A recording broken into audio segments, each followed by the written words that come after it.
जय श्री राम दोस्तों, जय हनुमान। कैसे हो आप सब लोग। आज की वीडियो में मैं आपको बताऊंगा मलिनता क्या होती है, मलिनता कैसे दूर करें और जब मलिनता आपके शरीर में होती है तो आपके शरीर को क्या क्या दिक्कतें, क्या क्या परेशानियां होती है। वीडियो को ध्यान से सुनना, क्योंकि जो ये वीडियो है, जो ये जानकारी है, ये महत्वपूर्ण होने वाली है। कई बच्चों को पूजा का फल इसलिए नहीं मिलता या उनको अनुभव इसलिए नहीं होता क्योंकि उनके शरीर के अंदर मलिनता होती है। विशेष रूप से मलिनता 4 प्रकार की होती है, जिनके बारे में आज की वीडियो में जानेंगे।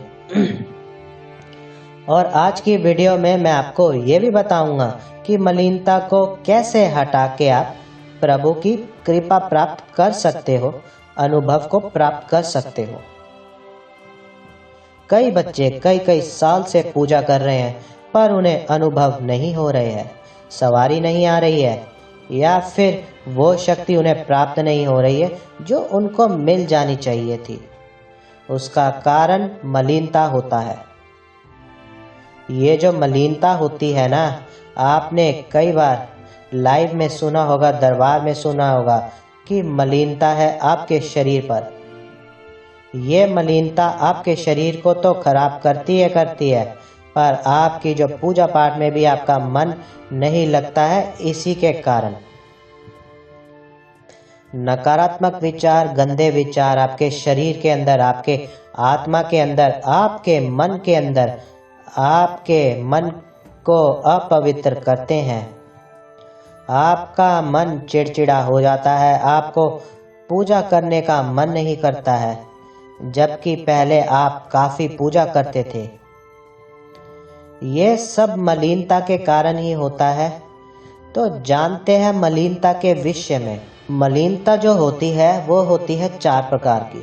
पहली होती है ऊर्जा की मलिनता, और दूसरी होती है देवता की मलिनता, और तीसरी होती है शरीर की मलिनता, और चौथी जो होती है वो होती है मंत्रों की मलिनता। ये 4 प्रकार की मलिनता होती है। एक एक मलिनता के विषय में जानेंगे, फिर जानेंगे कि कैसे इस मलिनता को हम दूर कर सकते हैं, कैसे हम अपने शरीर को पूर्ण पवित्र कर सकते हैं, निर्मल कर सकते हैं, जिससे प्रभु की कृपा हमें मिलती रहे। तो सबसे पहले हम जानते हैं ऊर्जा की मलिनता। ऊर्जा की मलिनता को आप ऐसे समझ सकते हो जैसे एक पानी फ्लो करता है, पानी बहता है पाइपों में, पानी बहता है पाइपों में, पानी बहता है। उसी प्रकार से हमारे शरीर के अंदर ऊर्जा बहती है, पूरे शरीर के अंदर। ये ऊर्जा आपके पूरे शरीर और आपके 7 चक्रों में गमन करती है, और साथ साथ में ही इस ऊर्जा का कार्य होता है कि आपके और साथ साथ में देवी तरंगों को आकर्षित करना। पर होता क्या है कि जब आप पूजा करते हो तो एक मलिनता आपके शरीर में आ जाती है। और मलिनता क्या होती है? वह मलिनता होती है कि जब आपके शरीर में जैसे एक पाइप में कोई पत्थर या कचरा अड़ जाता है तो पानी आगे नहीं जा पाता।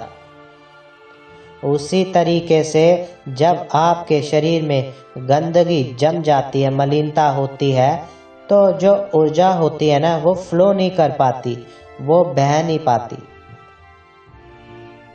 जिसके कारण क्या होता है, आपको वह अनुभव होना बंद हो जाते हैं। आपकी पूजा पाठ जो है ना, आपका मन नहीं लगता है, और साथ साथ में आपको वह कृपा नहीं मिल पाती है जो मिलनी चाहिए। तो इसे कहते हैं ऊर्जा की मलिनता, जिसे हम ब्लॉकेज भी कह लेते हैं। इंग्लिश के शब्द में कहते हैं ना कि जो पाइप एक ब्लॉक हो पड़ा है, नाली ब्लॉक हो गई है, इस तरीके से मलिनता होती है। देवता की मलिनता क्या है? दूसरा होता है देवता की मलिनता। देवता की मलिनता क्या होती है कि एक पॉजिटिव ऊर्जा के साथ एक गंदी ऊर्जा आपके शरीर में डाल दी जाती है या लग जाती है, उसे कहते हैं देवता की मलिनता। अब आप जैसे पूजा करना शुरू करते हैं तो देवताओं की तरंगे या दूत या गण आपको मिलना शुरू हो जाते हैं।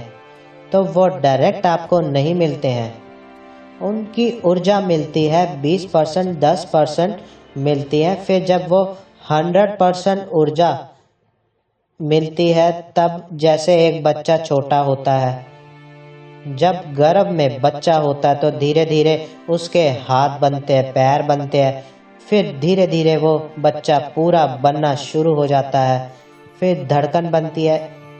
इस तरीके से पूरा बच्चा विकसित होता है। उसी तरीके से जब आप पूजा करते हो तो ऊर्जा धीरे धीरे इकट्ठी होती है आपके शरीर के अंदर, और एक समय ऐसा आता है जब करते करते करते वह पूजा एक दूध का रूप धारण कर लेती है। वह एक गण का रूप धारण कर लेती है, और वो जो दूत या गण का जब रूप धारण कर लेती है तब वो बहुत पावरफुल होती है। पर जब आप शुरुआत में पूजा करते हैं 10% या 20% ऊर्जा होती है, वो होती है कच्ची ऊर्जा होती है, जिसे हम कहते हैं अगर आप चौक चौराहे से कोई गंदी शक्ति लग गई आपके साथ, या किसी तांत्रिक ने गंदी चीजें डाल दी, तो उसमें क्या होता है, वो शक्ति भी मलिन हो जाती है। तो उसे कहते हैं देवता की मलिन, जिसके कारण वह देवता कार्य नहीं कर पाता। तो जो आपकी रक्षा का कार्य नहीं कर पाता, आपके कार्य बनाने का कार्य नहीं कर पाता, यानी आपको आगे बढ़ा नहीं पाता, साथ ही वो जो ऊर्जा है, आपको पॉजिटिविटी ऊर्जा मिल रही थी, वो ऊर्जा फिर आपको मिलनी बंद हो जाती है। तो इसे कहते हैं देवता की मलिनता। तीसरी होती है शरीर की मलिनता। शरीर की मलिनता क्या होती है? जैसे अशुद्धि होना, महिला माता बहना अशुद्धि हो जाती है, महिलाएं माता बहनें अशुद्ध हो जाती हैं। या फिर कई बार क्या होता है कि आप नहाते नहीं हो तो भी अशुद्धि हो जाती है। कपड़े की मलिनता होती है, कपड़े जो गंदे होते हैं, या फिर ऐसा होता है कि आपका मुख अशुद्ध हो जाता है। तो आपको भी अपने शरीर को भी शुद्ध रखना है, चाहे वो नहा धोकर आपको रखना है, चाहे वो कपड़ों की मलिनता है, या चाहे वो आचमन करके शुद्ध रखना है। ये होती है जिसे कहते हैं हम शरीर की मलिनता। अब जो चौथी मलिनता होती है वो होती है मंत्रों की मलिनता। मंत्रों की मलिनता क्या होती है, इसको भी आप ध्यान से समझना, फिर मैं आपको बताऊंगा कि कैसे इस मलिनता को दूर करें। अच्छा, एक और बात कि ये जो चारों मलिनता है ना, एक ही उपाय बताऊंगा इससे। इस उपाय से आपको चारों मलिनता आपकी खत्म हो जाएगी और आप पर कृपा होगी। अनुभव नहीं हो रहे हैं, अनुभव भी शुरू होंगे, साथ साथ पूजा की जो ऊर्जा है वो भी मिलेगी, सवारी भी खुलेगी आपकी। ठीक है, तो पूर्ण ऊर्जा भी, ब्लॉकेज भी आपकी खुलेगी। तो मंत्रों की मलिनता क्या होती है? मंत्रों की मलिनता उस समय आती है जब आप किसी मंत्र का जप कर रहे हैं, हवन कर रहे हैं, तब उस समय पर गलत मंत्र का उच्चारण अगर आप कर लेते हैं तो हम उसे कहते हैं मंत्रों की मलिनता। अब मंत्रों की मलिनता में गलत मंत्र का उच्चारण यानी गलत शब्दों का उच्चारण जो है वह आपको बहुत ज़्यादा परेशान करता है। ठीक है, अब मैं आपको इसको एक उदाहरण से समझाता हूँ।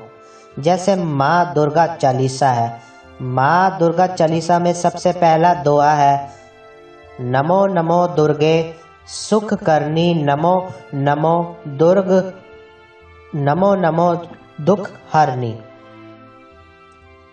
अब अगर आप इसको उल्टा बोल दोगे, यानी आपके शब्दों में फेर हो जाएगा, तो इसका अर्थ बदल जाएगा और इसका प्रभाव बदल जाएगा। जो आपको मिलना चाहिए वो नहीं मिलेगा, उसका उल्टा ही मिलेगा। जैसे नमो नमो दुर्गे सुख करनी है, यानी कि हे माँ दुर्गा, माँ मैं आपको नमन करता हूँ, आप सुख करने वाली हो, आप सुख देने वाली हो।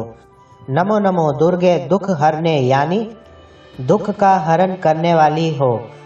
अगर आप इसका उल्टा बोलोगे, नमो नमो दुर्गे दुख करनी, तो फिर वो दुख करनी हो जाएगा। समझ में आ रहा है ना जो मैं कह रहा हूँ? तो इसी तरीके से शब्दों की जो मलिनता है ना, वो आपके अर्थ को, आपके फल को बदल देती है। तो आपको विशेष रूप से ध्यान रखना है। जैसे कई लोग महामृत्युंजय मंत्र का जप गलत कर लेते हैं, या निर्माण मंत्र का जप गलत कर लेते हैं। या तो आप करो ही मत, अगर कर रहे हो तो आप पहले उसको सुनो, जानो और उसका अभ्यास करो, उसके बाद आप मंत्रों का जाप करो। ठीक है, तो ये 4 मलिनता है जो मैंने आपको बता दी है। ऊर्जा की मलिनता क्या होती है, देवता की मलिनता क्या होती है, शरीर की मलिनता क्या होती है और मंत्रों की मलिनता क्या होती है। अब हम बात करते हैं, आपको मैं बताता हूँ कि कैसे हम इस मलिनता को दूर कर सकते हैं। इन चारों मलिनता को दूर करने के लिए आपको 11 दिन का समय लग सकता है, या किसी को 21 दिन का, या किसी को 41 दिन का समय लग सकता है। बहुत ही आसान, बहुत ही सटीक विधि बता रहा हूँ। आपको क्या करना है, 2 लौंग आपको अपने सीधे हाथ में लेनी है, 2 लौंग आपको उल्टे हाथ में लेनी है। 1 कपूर की टिक्की आपको सीधे हाथ में और 1 कपूर की टिक्की आपको उल्टे हाथ में लेनी है। ठीक है, तो यानी 2 लौंग 1 कपूर की टिक्की एक हाथ में, और 2 लौंग 1 कपूर की टिक्की आपको दूसरे हाथ में रखनी है। हाथ मुट्ठी बंद कर लेनी है।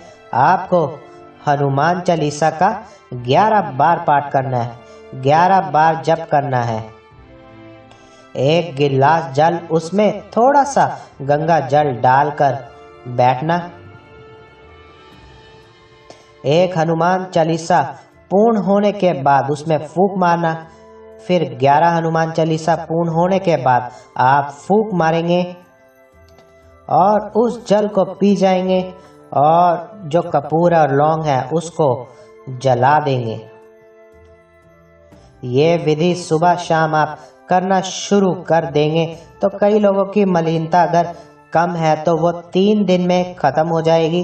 उनको रिजल्ट मिलना शुरू हो जाएगा, उनका शरीर हल्का होना शुरू हो जाएगा, उनको दर्द खत्म हो जाएंगे, उनका मन एकाग्रत हो जाएगा, उनका गुस्सा कम हो जाएगा या बिल्कुल ही खत्म हो जाएगा, और देवी तरंगे उनको प्राप्त होनी शुरू हो जाएगी, उनको सवारी आनी शुरू हो जाएगी। तो इस प्रकार के अगर संकेत उनको मिलना शुरू हो जाएंगे 3 दिन या ज़्यादा दिन में, सपने के माध्यम से अनुभव बढ़ जाएंगे उनके, वो जो चाहते हैं वो उनको मिलना शुरू हो जाएगा, उनकी इच्छाएं पूर्ण होनी शुरू हो जाएंगी। तो जो ये लौंग और ये कपूर विधि हम इसे कहते हैं ना, मुझे आशा है कि ये महत्वपूर्ण जानकारी आपको पसंद आई होगी। पहली बार है तो चैनल को सब्सक्राइब कीजिए और वीडियो को लाइक कीजिए। जय श्री राम दोस्तों, जय हनुमान।